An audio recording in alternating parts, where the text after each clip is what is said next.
तो क्या हाल है बच्चों। आज इस वीडियो में 2025 का गणित का पेपर के बहुविकल्पी मैं आपको कराऊंगा, जो कुछ इस तरह से हैं। ये सेट नंबर आपका जो है PYQ का है 2024 का, सेट नंबर 5 HZ। ठीक है। क्वेश्चन नंबर पहला है, परमेय संख्या होगी। देखो, 2 का तो वर्गमूल होता नहीं तो रूट हटेगा नहीं, अपरमेय हो गई। 3 का भी रूट नहीं हटेगा तो ये भी अपरमेय हो गई। 7 का भी नहीं हटेगा तो ये भी अपरमेय हो गई। ठीक है। परमेय संख्या आपको ढूंढनी। परमेय संख्या क्या होगी? अब ये रूट 9 है तो रूट 9 किसका वर्गमूल होता है? 3 का। 3 से स्क्वायर कट जाएगा, खाली 3 आया तो ये परमेय संख्या होगी। तो ऑप्शन नंबर सी बिल्कुल सही है आपका। ऑप्शन नंबर सी बिल्कुल ठीक है। सभी बच्चे आ जाएं, लाइव क्लास शुरू हो गई प्रीमियर। ठीक है, आ जाइए आप सभी लोग। अगर कोई दोस्त नहीं आ पा रहा तो उसको मैसेज कर दें, शेयर कर दें वीडियो को अभी। अगला क्वेश्चन है, किसी द्विघात समीकरण y बराबर ax² plus bx plus c comma a बराबर 0 नहीं के लिए ग्राफ का आकार होगा। कैसा होगा? आंख बंद कर कर इसमें ऑप्शन नंबर ए लगा दो। क्या लगा दो? ऑप्शन नंबर ए, क्योंकि y का जो भी वैल्यू होगा वो किस में होगा? परवलयाकार में होगा। ठीक है, परवलयाकार में होता है। ठीक है। आगे अगला देखो, ये इंपॉर्टेंट क्वेश्चन है। ये क्वेश्चन ही है, ये आपका 2 नंबर में पूछा जाता है। ठीक है। इसमें जो है 2024 में सेट नंबर 5 में ये 1 नंबर पूछा गया था, परंतु ये 2 नंबर में ज़्यादा पूछा जाता है। तो इस सवाल को मैं आपको लगा के भी बता दूंगा। सवाल है, समीकरण कैसे बनाओगे? देखो बच्चों, x बटा a बराबर बाई बटा बी। ठीक है। x बटा a माइनस बाई बटा बी बराबर कुछ नहीं बचा तो 0 बचा। ठीक है। फिर उसके बाद में लासा ले लो ए बी, फिर यहाँ पर बी एक्स हो गया माइनस का ए वाई हो गया बराबर में 0। फिर B x minus a y बराबर 0 गुणा ए बी, फिर B x minus a y बराबर 0। समीकरण नंबर मान लो 1। ठीक है। समीकरण 2 दे रखी है तो समीकरण 2 लिख लो, जो है आपकी ax² प्लस बी वाई बराबर a² प्लस b²। समीकरण 2 मान लो। ठीक है। अब इसको आगे जब करोगे तो करोगे कैसे वो देख लो। यहाँ पे लिखो, क्योंकि बाई का मान निकालना है तो यहाँ पर जो है विलोपन विधि लगा देते हैं। तो ये क्या करेंगे कट करने के लिए? समीकरण 1 में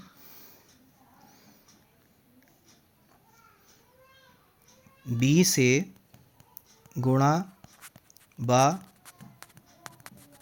समीकरण 2 में a से गुणा करके घटाने पर। ठीक है।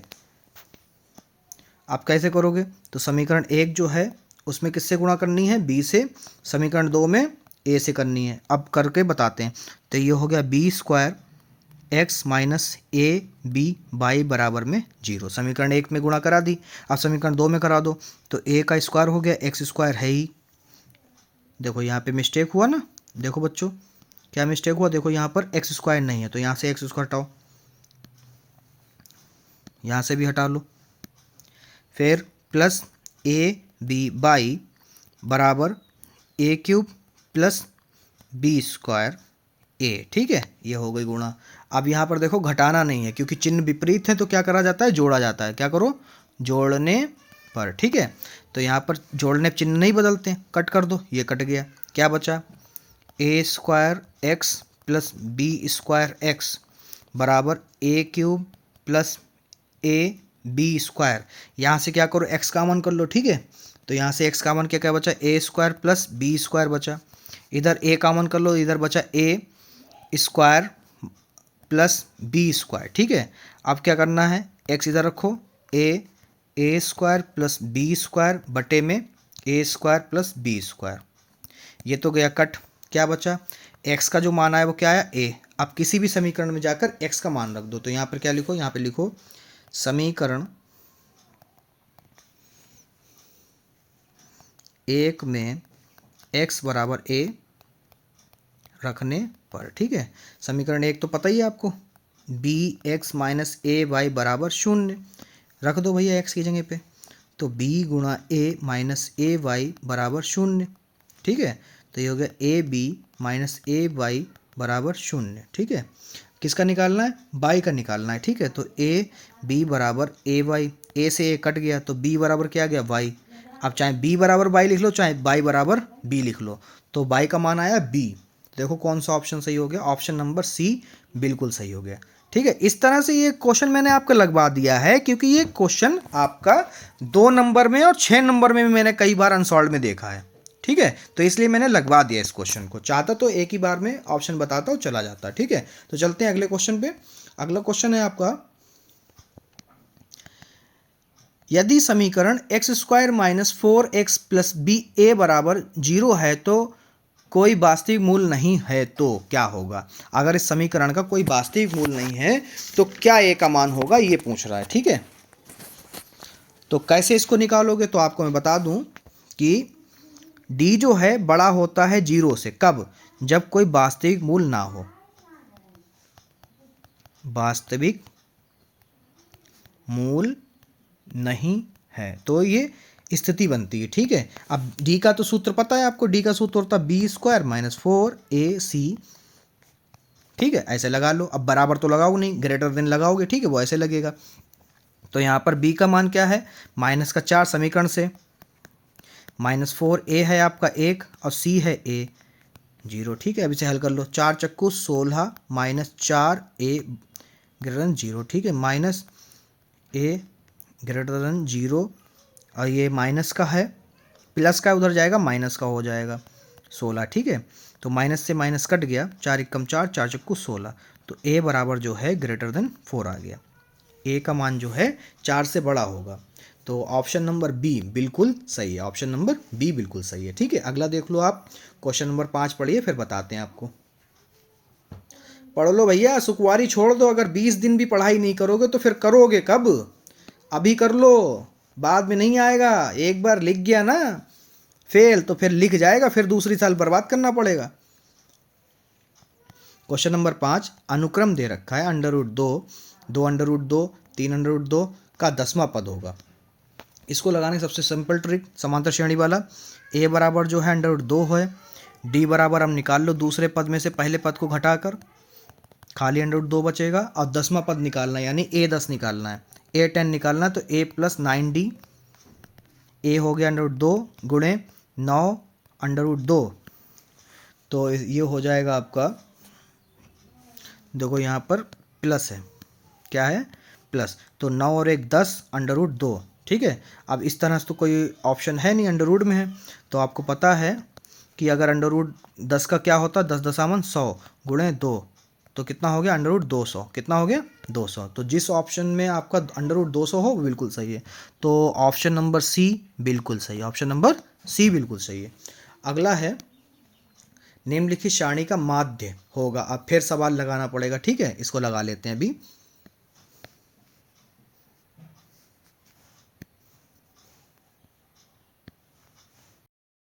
चलो शॉर्ट ट्रिक बताते हैं, ठीक है।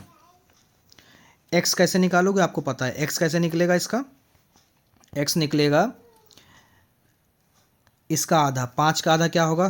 2.5, और सब में कितना बढ़ाना है? सब में जो है 5-5 बढ़ाते चले हैं, क्योंकि सब में कितने का फ़र्क है? 10, 5-5 का, कितने का? 5-5 का, तो इसमें भी 5-5 बढ़ाते चले जाना है, ठीक है। तो ये 5 बढ़ाओगे तो हो जाएगा आपका 7.5, फिर आपका हो जाएगा 12.5, फिर आपका हो जाएगा 17.5, ठीक है। और fx की, ये f हो गया, इसकी गुणा करानी है, ठीक है। ये कैसे कराओगे? तो ये आपकी हो जाएगी 2.5 दूना 5, 7.5 चक्कू हो जाएगा 30, और 12.5 छंग हो जाएगा आपका 75, 17.5 दशामन हो जाएगा 175, ठीक है।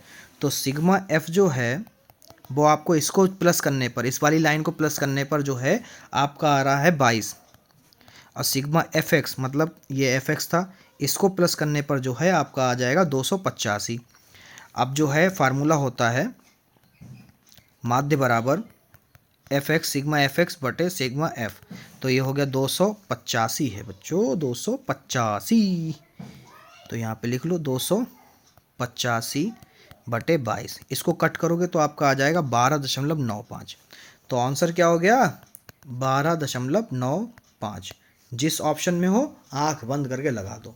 ऑप्शन नंबर सी है। ऑप्शन नंबर सी बिल्कुल सही है। ठीक है, वीडियो पसंद आ रही तो वीडियो को लाइक कर दो, अभी चैनल को अभी सब्सक्राइब कर लो। ठीक है, और शॉर्ट वीडियो देखना मत भूलना, उसमें बहुत सारी इंपॉर्टेंट चीज़ें मैं डाल दे रहा हूँ, जैसे कि लेटर्स, एप्लीकेशन, और आपकी रोज़ सुबह 7 और 8 बजे के बीच में एक निबंध की वीडियो पड़ रही है, तो उसको भी जाकर देख लेना। ठीक है, क्वेश्चन नंबर 7, यदि ए बी त्रिभुज ए बी सी तथा त्रिभुज डी ई एफ में ए बी बटा जो है डी ई है बराबर बी सी बटा, तो दोनों त्रिभुज समरूप होंगे। अरे यार क्या फालतू क्वेश्चन हो गया। आंख बंद करके ऑप्शन नंबर डी लगा दो। कैसे लगाओगे देखो, इसमें जो है कैसे हो गया ये बता देता हूँ। एक त्रिभुज है ए बी सी, दूसरा त्रिभुज है ई डी ई एफ। ठीक है, बन गया। अब इसमें कह रहा है कि जो ए बी दूरी है वो किसके बराबर है, वो आपके जो है डी ई के बराबर है। ठीक है, और जो बी सी है वो किसके बराबर है, वो है आपके एफ डी के। ठीक है, तो ये वाला कोण किसके बराबर होगा, ये वाला कोण जो है डी के बराबर होगा। तो एंगल डी बराबर एंगल बी बराबर एंगल डी ही आपका सही ऑप्शन है। ठीक है, अगला देखो, अगला क्वेश्चन है, शीर्ष दिए हैं, शीर्ष दिए हैं, ये इसमें पेंच बदलना पड़ेगा आपको, ये वाला लगा देते हैं। ठीक है, इससे ज़्यादा अच्छा समझ में आएगा। तो और कलर भी बदल देते हैं। ठीक है, ये वाला शीर्ष दिए हैं, एक लाइन भी खींच लेते हैं जिससे कि आपके क्षैतिज वगैरह समझ में आ जाए।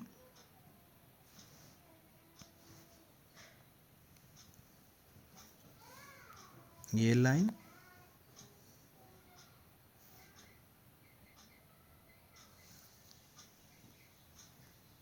और ये लाइन। ठीक है, अब देखो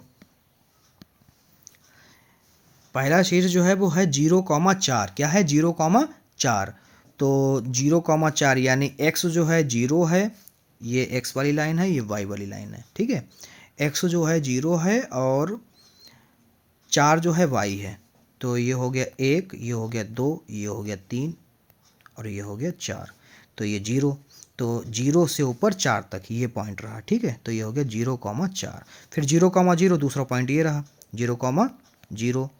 ठीक है, ये 1, ये 2, ये 3 और ये 4। ठीक है, अब 3,0 ये वाला पॉइंट 3,0, क्योंकि बाई उठाना ही नहीं है। अब जहाँ पे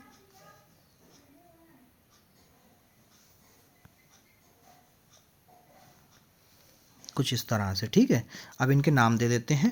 जो दूरी आई है ये तो देखो 4 है सबसे बड़ा। ठीक है, तो ये 4 सेंटीमीटर हो गई, ये हो गए 3। अब ये निकालना है, आपको पता है कर्ण जब लंब जब 4 हो और आधार हो 3 तो कर्ण कितना आता है 5। ठीक है, अब परिमाप त्रिभुजों के परिमाप जो होता है, त्रिभुज का परिमाप सभी भुजाओं को जोड़कर होता है। त्रिभुज का परिमाप बराबर, ठीक है, सबको जोड़ लो, 4 5 + 3 कितना आ गया, 5 4 9 और 3 12, 12 आ गया। तो ऑप्शन नंबर सी बिल्कुल सही है। ऑप्शन नंबर सी बिल्कुल सही है। ठीक है, थोड़ा सा गड़बड़ हो गया था, उसको बाद में सही कर ले। ठीक है, अगला देखो, अगला क्वेश्चन है आपका 3tan a बराबर 4। तो tan a बराबर हो गया आपका 4/3। बना लो जल्दी।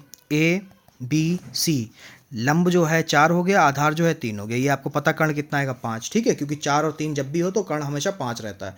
ठीक है, अब क्या निकालना है, सेक ए।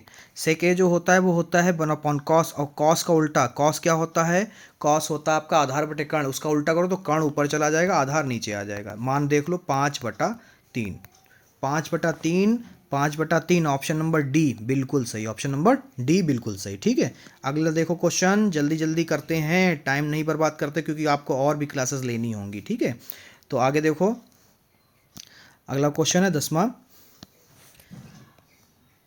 tan alpha plus cot alpha बराबर 5। ठीक है, कह रहा है tan square alpha plus cot square alpha का मान बताओ। ठीक है, ये क्वेश्चन कई बार आपका 4 नंबर में भी पूछा गया है, तो इसलिए बहुत ध्यान समझ लो। ठीक है, सबसे पहले यहाँ लिखो दोनों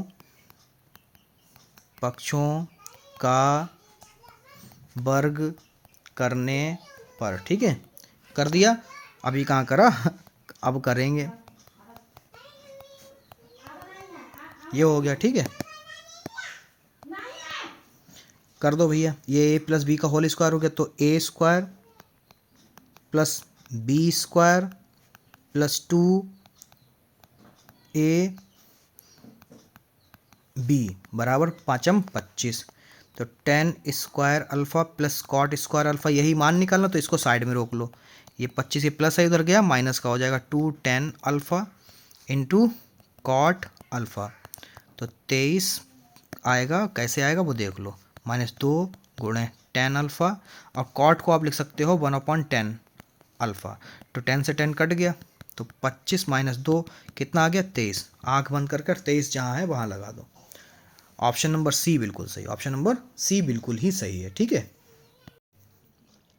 क्वेश्चन नंबर 11, क्वेश्चन नंबर 11 क्या है बच्चों, क्वेश्चन नंबर 11 है हमारा साइन थीटा बराबर कॉसेक थीटा, ठीक है। तो कह रहा है थीटा का मान निकालो, ये थीटा है, ठीक है, थीटा का मान निकालो। तो साइन थीटा बराबर कॉसेक थीटा को आप लिख सकते हो 1/sin थीटा, ठीक है। तो इधर कंची गुणा करा दो तो हो जाएगा साइन स्क्वायर थीटा बराबर 1। तो साइन स्क्वायर थीटा बराबर स्क्वायर उधर फेंक दो, तो साइन थीटा बराबर √1। तो साइन थीटा बराबर 1, ठीक है। और साइन थीटा बराबर, साइन में किसका मान 1 होता है, 90 का। साइन 90, साइन से साइन हट गया, तो थीटा बराबर क्या आ गया, 90, ठीक है।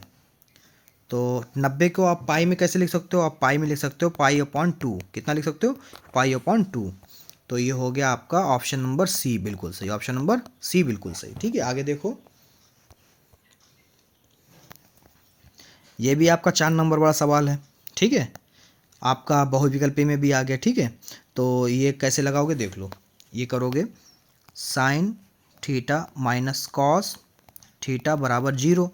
तो साइन थीटा बराबर कॉस थीटा, ओके। अब क्या करो, कॉस में दोनों तरफ भाग दे दो, तो कॉस थीटा इधर भी हो गया और कॉस थीटा इधर भी हो गया, ये तो कट गया, ये हो गया tan थीटा बराबर 1।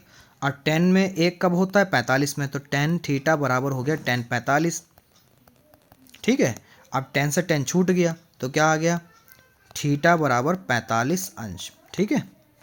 अब जो मान निकालना उसमें मान रख दो जाके, मान निकालना है साइन स्क्वायर थीटा, साइन की घात 4 है, साइन की घात 4 थीटा प्लस कॉस की घात 4 थीटा, ठीक है। अब थीटा का मान आपको पता क्या आया, आया है 45, तो 45 अंश प्लस कॉस की घात 4 45 अंश, ठीक है। अब कॉस की घात साइन 45 का जो मान होता है वो होता है 1/√2। तो यहाँ पे लिखो 1/√2 का स्क्वायर का स्क्वायर प्लस इसका भी वही होता है मान, स्क्वायर का स्क्वायर। अब एक स्क्वायर से रूट कट गया तो 1/2 हो गया, फिर उसका भी स्क्वायर है 1/, ये भी कर लो ऐसे ही सेम होगा 1/2 का स्क्वायर, ठीक है। इसका भी स्क्वायर से कट गया, आगे आ जाएगा 1/4 प्लस 1/4, खुल गया 4 एक बार लिखो, 1 + 1, तो ये आ गया 2/4, 2 1 कम 2, 2 दूनी 4, 1/2 आया आंसर, क्या आया 1/2। तो ऑप्शन नंबर आपका बी बिल्कुल सही है, ठीक है। क्वेश्चन नंबर 13, क्वेश्चन नंबर 13 है एक बिंदु Q से एक वृत्त पर स्पर्श रेखा की लंबाई 24 सेंटीमीटर है तथा Q की वृत्त के केंद्र से दूरी 25 सेंटीमीटर है, तो वृत्त की त्रिज्या होगी। पहले आप वृत्त बना लो कुछ इस तरह से, और केंद्र मान लो O, और O से जो दूरी Q है वो आपकी है 25 सेंटीमीटर। कितनी है इसकी दूरी, 25 सेंटीमीटर, क्वेश्चन में कह रहा है, ठीक है। और जो Q बिंदु से जो है स्पर्श रेखा दूरी जो है वो है आपकी 24 सेंटीमीटर, और कह रहे हैं त्रिज्या निकालो, ये है P, ठीक है।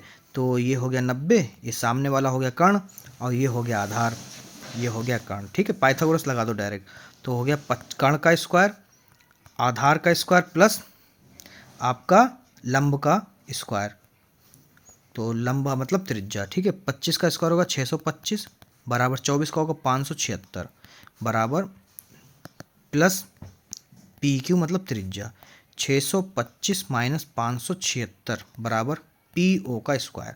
625 में से 576 जाएगा, बचेगा 49 बराबर PO का स्क्वायर।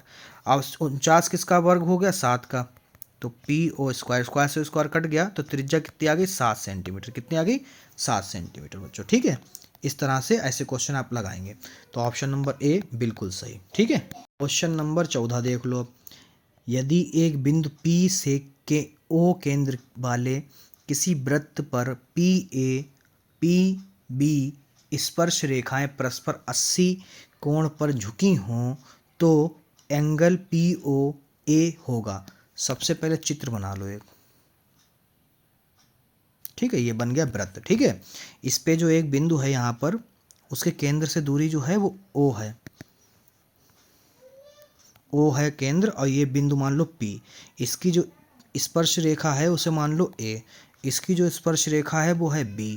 ठीक है, इसको मिला लो इधर, इसको मिला लो इधर, ये हो गया 90, ये हो गया 90। ठीक है, अब जो है ये टोटल दे रखा 80, कितना दे रखा है 80, तो ये ऊपर 40 हो गया, नीचे भी 40 हो गया। ठीक है, अब ये 90 हो गया।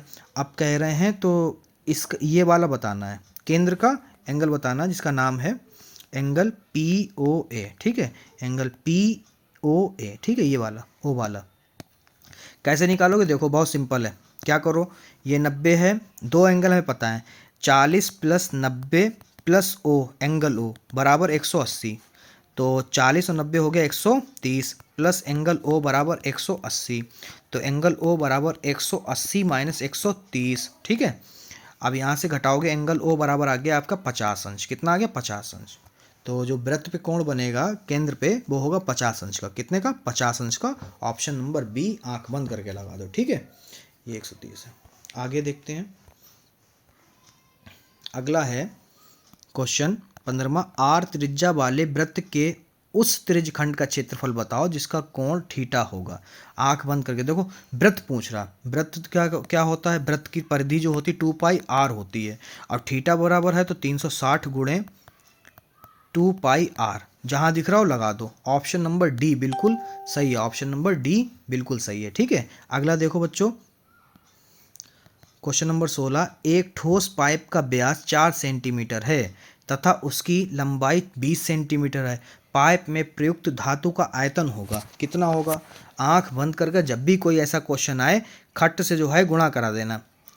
ठीक है, इसकी 4 20 चक्कू कितना हो जाएगा, 20 चक्कू 80 हो जाएगा। आंख बंद करके ऐसे क्वेश्चन में गुणा करा देना, 20 चक्कू 80। ऑप्शन नंबर डी बिल्कुल सही। ठीक है, अगला देख लो 17वां है। आर त्रिज्या के एक ठोस अर्धगोले का कुल पृष्ठीय क्षेत्रफल है। अब देखो अर्धगोला, देखो ये गोला पूरा है, पूरे के लिए क्या परिधि होती है 2 पाई आर।